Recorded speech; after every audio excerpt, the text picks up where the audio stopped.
Today, we're going to have a lesson about elections. And I'm going to start back when I was in the 4th grade.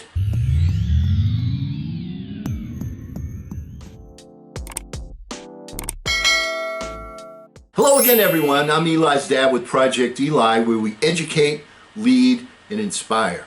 And clearly, we are coming up upon an election day that is going to be critical in the future of all of our lives, because if we maintain what's going on right now, oh my goodness, you know, we won't need a virus. We won't need a vaccine because 100% of the people will be infected.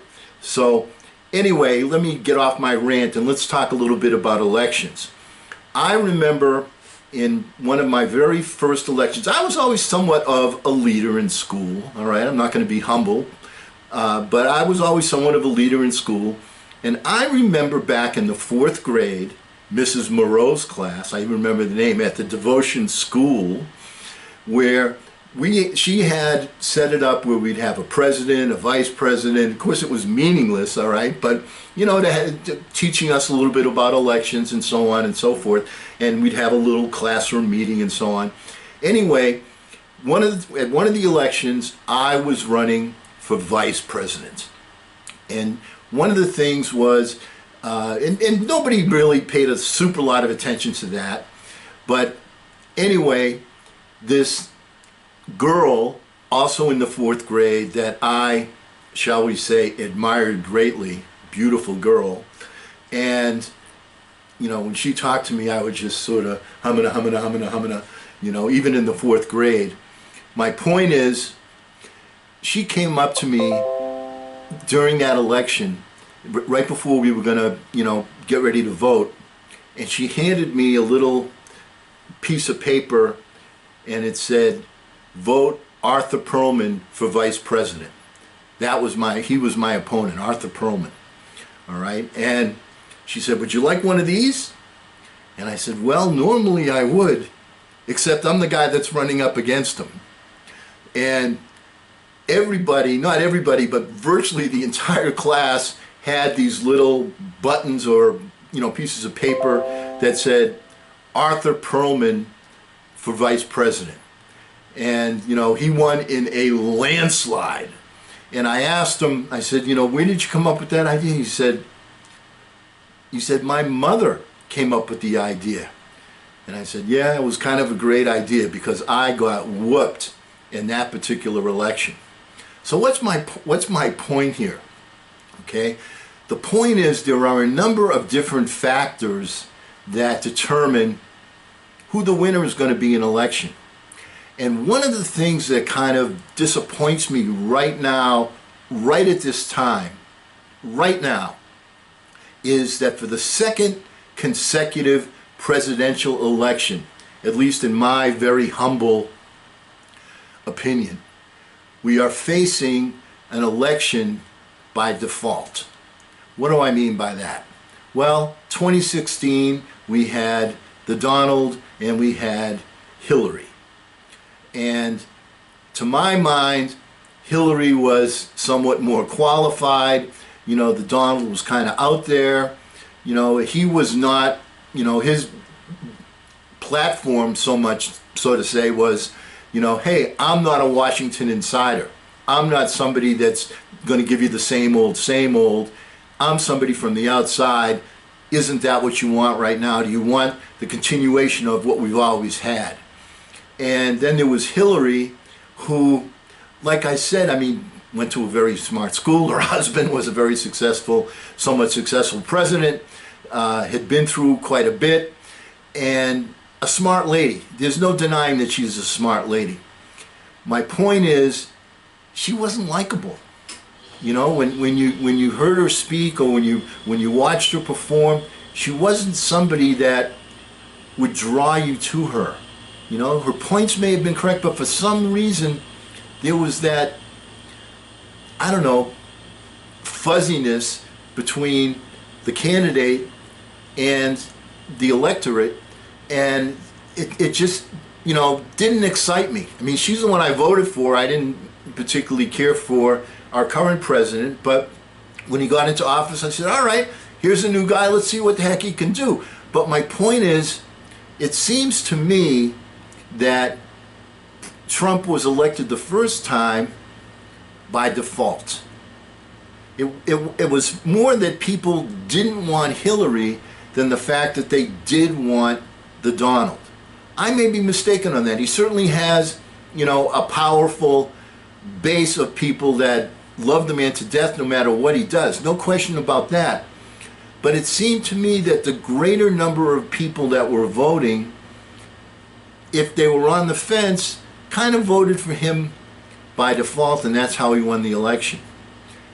Now I'm looking ahead to 2020. We have a new election, and we have two new candidates. And I'm saying to myself, well, I know who I don't want to vote for, so I guess I'm going to vote for Is that the way an election should be in a country as, I don't know, way ahead of the rest of the world like we are in for the most part? Maybe that's not a particularly true statement, but a country that's as modern as we are, that has as many resources as we have, that has as much education available as we have, isn't it possible to actually find a candidate that you can say, yes, I want to follow this guy. This is the one I want to follow. Now, there is one particular person that I would put in that category, and I don't have complete knowledge, and I'm not going to mention who it is. It's not that important. What is important is I don't feel that either one of these candidates is a great candidate. And when you have a country as large and powerful as the United States, you want to have, Abraham Lincoln, George Washington, you want to have that guy as president all the time. Why can't we find that guy? Why are we voting for a president by, in my humble opinion, what's going to happen this time, by default? That's not right. It's, Joe Biden he's older and he's, an established politician. But when I hear him speak, I don't hear the person that motivates me to say, let's go. That's what we're looking for in this country. Why can't we find that? And my humble opinion on that is we don't have the leadership to develop that person. Development of leaders is so critical in all walks of life, the family, the workplace, the churches. It's so critical. Any kind of a movement. I mean, Martin Luther King was somebody that people would stand behind. Let's go.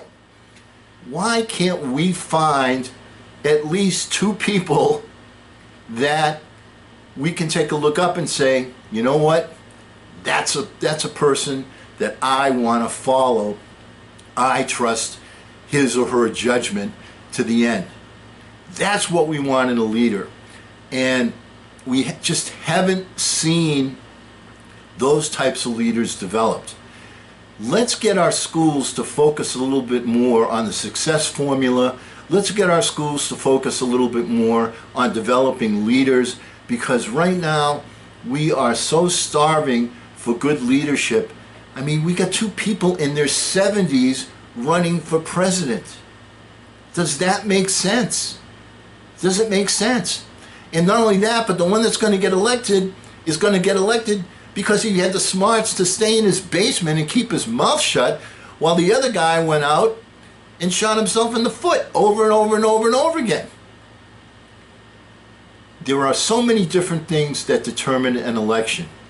Let's not make winning by default the key element. Let's make the skills of leadership and the ability to unite everybody to a common cause that particular objective. And because we will never end a meeting on a philosophical note, we're here to educate, lead, and inspire. Let's get out there and charge! I'm Eli's dad.